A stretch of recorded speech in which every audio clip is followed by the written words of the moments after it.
నిజాయితీగా 40 ఏళ్ళు సేవ చేసినందుకు తప్పుడు కేసులు పెట్టి జైలుకి పంపిస్తే చనిపోయినారు. అటువంటి వాళ్ళని పరామర్శిస్తూ నిజం గెలవాలని మేడం భువనేశ్వరి గారు, నారా భువనేశ్వరి గారు వాళ్ళందరినీ పరామర్శించి వాళ్ళ కుటుంబానికి ఎంతో కొంత తోచినంత సాయం చేస్తూ పోతుంది. నేనేమంటానంటే నిజం గెలవాలి. 43,000 కోట్లు తండ్రిని అడ్డం పెట్టుకొని దోచుకున్న, 3,000 చిల్లర వాయిదాలు వేసుకొని పోతున్నా అక్కడ నిజం గెలవాలి. ఎవరైతే దోపిడీ చేసేవాళ్ళో వాళ్ళు అనుభవించాలి.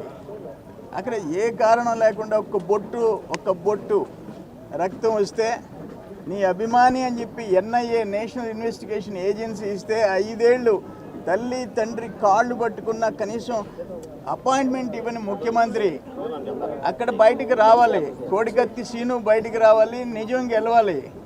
ఇక్కడ ఆల్మోస్ట్ 2,13,000 మందికి స్కిల్ డెవలప్మెంట్ ట్రైనింగ్ ఇచ్చి 75,000 మందికి ఉద్యోగాలు కల్పించి ఏ రూపాయి మిస్యూజ్ లేకుండా మొత్తం తినేశారు అని చెప్పి బాబు గారిని జైలుకి పంపించారు కదా.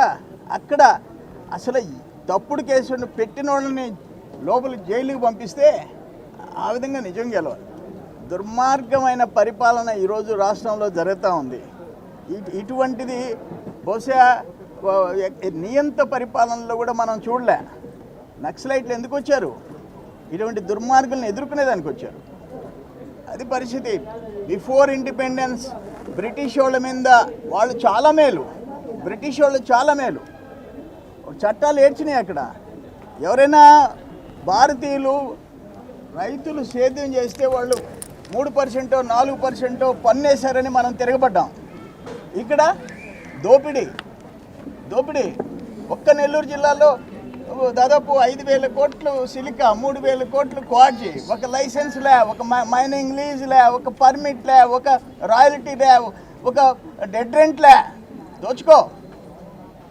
ఎక్కడున్నాయి చట్టాలు ఈ రాష్ట్రంలో? అందుకని ఆ తల్లి నిజం గెలవాలని జరుగుతుంది. డెఫినెట్గా నిజం గెలిచి తీరాలా. ఈ దుర్మార్గులు జైళ్ళల్లోకి పోవాలా.